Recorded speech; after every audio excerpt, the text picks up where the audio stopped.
Hello guys, నేను ఈరోజు ఇన్స్టెంట్గా దోశ ఎట్లా చేయాలో చూపిస్తాను. ఫస్ట్ అయితే ఒక కప్పు ఉప్మా రవ్వ, ఒక కప్పు గోధుమ పిండి అండ్ ఒక కప్పు కర్డ్ తీసుకొని మంచిగా మిక్సీ చేసుకోండి. అండ్ దాని కాంబినేషన్ టమాటా చట్నీ చేస్తున్నాను. కొంచెం పల్లి చట్నీ రొటీన్ ఉంటుంది కాబట్టి టమాటా చట్నీ కొంచెం బాగుంటుంది ఆ దోశలోకి.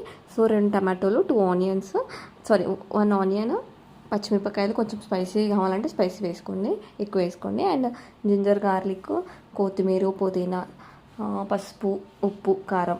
కారం అవసరం లేదు, పచ్చిమిరపకాయలు వేసుకుంటున్నాం కాబట్టి. సో అన్నీ కలిపి కొంచెం మంచిగా మగ్గినాక పేస్ట్ చేసేసుకోండి.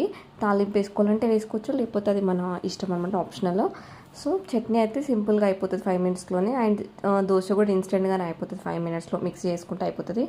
అండ్ ఇది కూడా గ్రైండ్ చేసేసుకున్నాక నేను దోశలు వేసుకున్న చూపిస్తాను. ఎంత బాగా వచ్చినాయంటే సీరియస్లీ చాలా బాగా వస్తాయి. మీకు ఎప్పుడైనా ఇన్స్టెంట్ కావాలంటే ఇది ట్రై చేయండి. Okay, thank you, by by, thanks for watching.